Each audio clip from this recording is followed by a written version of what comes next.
ADN Podcast. ADN Podcast. Voces con contenido. Hola, soy Leo Honores y te invito a hacer una pausa necesaria para conocer los temas que están marcando la agenda hoy. Todos los años cuando llueve se corta la luz. Hay calles anegadas, queda la escoba y luego todo vuelve a la normalidad. Shit happens, dicen los gringos. Where you from? Y listo. Do you like porotos chilenos? Pero este año la paciencia parece estar más corta y fugaz.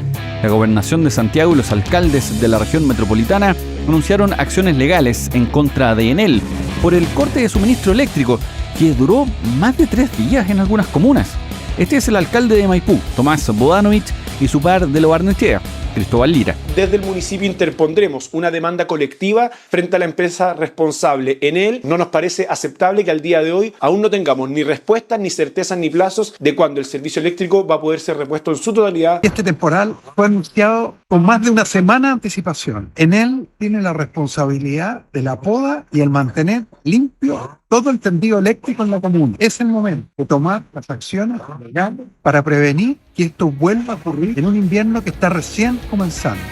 Acá no hay que esforzarse mucho, se los canto aquí mismo.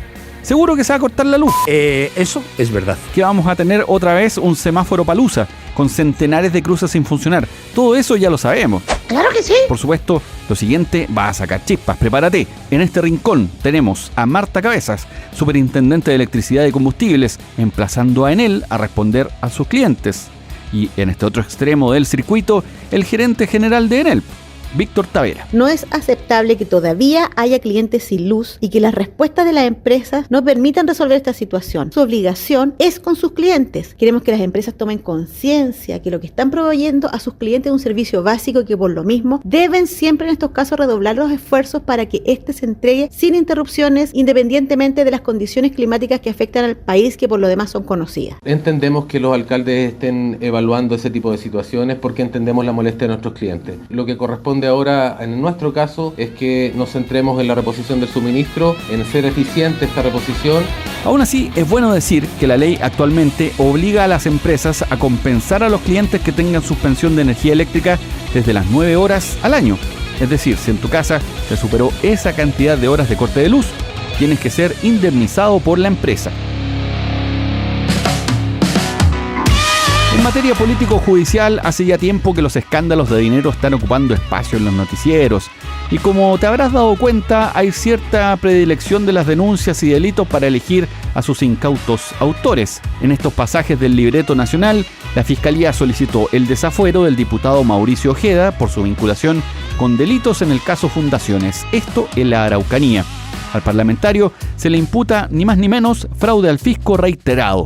Si no te acuerdas, este es el diputado, ahora independiente, pero que llegó al Congreso con el patrocinio de republicanos. Se hizo conocido no por presentar mociones o proyectos de ley, sino porque responsabilizó a su hijo de 3 años por haber supuestamente destruido su teléfono. Y usted es un chanta. Donde la Fiscalía cree habría pruebas para probar las acusaciones en su contra.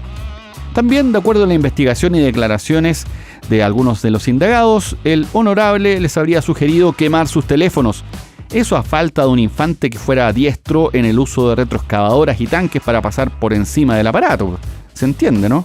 Este es el fiscal Roberto Garrido. Señalar de que se trata de una persona que goza de la presunción de inocencia, que además es necesario primero que se decrete el desafuero y luego poder estimar eventualmente ante una formalización y a los delitos que puedan estimarse por acreditados cuál sería la pena. En abstracto, los delitos de fraude al fisco tienen penas de crimen. Si hay una situación de reiteración, obviamente superan los 5 años de privación de libertad y suponen normalmente cumplimiento de pena efectiva. A Ojeda se le investiga por su eventual vinculación en el fraude de 2 fundaciones, en el denominado caso Convenios, y en el cual se habría generado un perjuicio económico de más de 700 millones de pesos.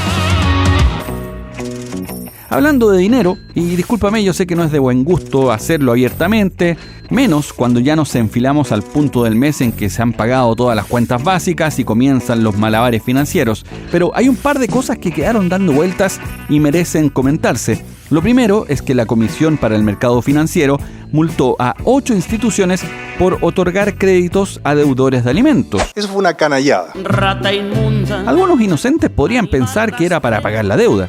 Por ahí quizás algunos casos, pero podríamos suponer que los mínimos, salvo situaciones en las que por alguna desventura económica no puedan cumplir. Pero el promedio son gañanes sin escrúpulos. Sinceremos, no todos, pero digamos que las excepciones tienden a ser escasas en esta fauna. Para todas las madres que tienen que vérselas con estos representantes bípedos del bestiario nacional, les cuento que la ley vigente exige que en caso de solicitud de préstamos se retenga el 50% de los montos para cumplir con los gastos adeudados.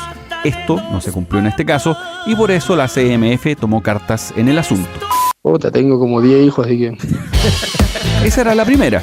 La otra noticia es que el presidente Boric se detonó. Perdió un poco los estribos con los bancos. Eso es falso. Ahora que usa boina, está como en otra. Empezó de nuevo el festival de mentiras. Es como si hubiera cambiado la personalidad a ratos con su uso. Señor, le pido por favor que respete al resto. Y en este proceso dijo que los bancos son coñetes. ¿Qué? Y no hacía alusión a capitales ibéricos precisamente, sino que son más bien apretados, con los créditos destinados a reactivar la construcción. Escucha.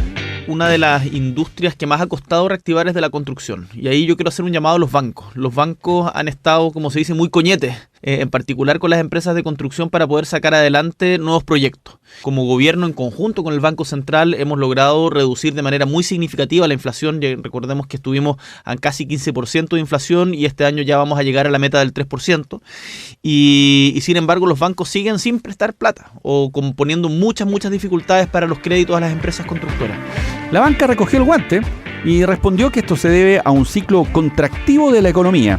Quedamos un poco en las mismas, pero al menos volvió a la vida un concepto popular que estaba olvidado, coñete. Ahora, la gran pregunta es, ¿de qué sirve que se pueda construir más si el grueso de la población no puede comprar? La respuesta es simple. Es funcional a grandes capitales o inversionistas que sí pueden comprar. Así se alimentan las cifras macro de la economía. Por ahí se generan cupos de trabajo para obreros también y sus derivadas en la compra de materiales. Un ciclo que mueve millones, pero que no deja de ser acotado. El caso de los conscriptos del regimiento Huamachuco y la muerte de Franco Vargas sigue sumando antecedentes. El comandante en jefe del ejército, Javier Iturriaga, está en un pie forzado porque le tocó poner la cara por sus oficiales que fueron imprecisos en la información que entregaron. Ya sabes, esa imprecisión en donde la verdad no cuadra con los hechos descritos. Una falla de la Matrix muy particular que terminó con el descabezamiento de la línea de mando. El general Iturriaga fue citado a La Moneda para explicar qué pasó, las responsabilidades que hubo, y por ahí lo que hemos planteado con bastante insistencia, cómo evitar que esto no vuelva a suceder.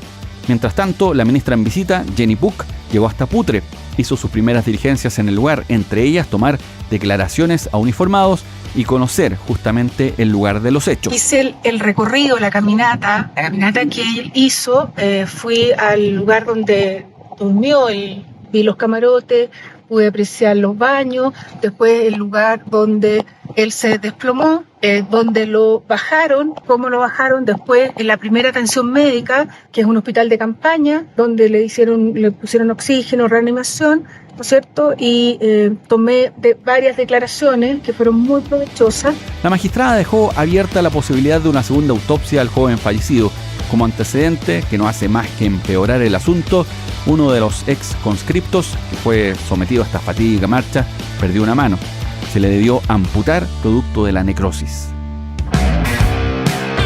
Este domingo vence el plazo para que se ponga en marcha el fallo de la Corte Suprema que obliga a las ISAPRES a devolver los cobros en exceso a sus afiliados y aplicar una única tabla de factores.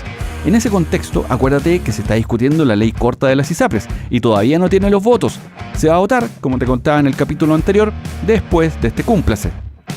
Aquí hay que recordar varias cosas. Una importante del acuerdo en el que llegó el Ejecutivo y la oposición es que se considera dejar de insistir en recalcular la deuda. Se congela el indicador de costos de la salud por 3 años y, tal como comentamos, se amplía el plazo para saldar. Eso sí, todavía hay dudas respecto de si estarán o no los votos. ¿Qué podría pasar si es que no se aprueba esta ley corta? Escucha al superintendente de salud, Víctor Torres. El problema de ejecutar la sentencia sin el proyecto de ley genera un impacto que es brutal. Primero, porque tendrían que tener por lo menos los recursos para poder pagar, no inmediatamente, porque esto se canaliza vía excedente, ¿ya? Pero tienen que cubrir todo aquello que la gente utilice por los excedentes o eventualmente en enero de cada año pagar la diferencia. Pero además eso va a ser mes por mes, o sea, si usted tiene 48 meses, va a tener que pagarlo en 48 meses, no así en los 13 años. El impacto en los indicadores va a ser brutal. Por esa razón que nosotros presentamos este proyecto de ley. O sea, hemos actuado con mucha responsabilidad. Las dudas surgen desde un punto específico de la ley que permite congelar el indicador de costos de la salud por 3 años, lo que se ha considerado como un salvataje a las ISAPRES. Desde el gobierno dicen que no es así. Las aseguradoras tendrían un tope para estas alzas, pero parlamentarios insisten en que con esta medida serán los afiliados quienes terminarán por pagar la deuda que mantienen las aseguradoras, porque se suben los planes. Y así estamos. Como sea, al final tú sabes, vamos a pagar, porque Moya siempre paga. La pagamos nosotros. Soy Leo Honores y esta fue una pausa necesaria. Ya sabes cómo va el día. Comparte este capítulo o escucha los anteriores en adn.cl, sección podcast, en podiumpodcast.com o donde escuches tus podcasts.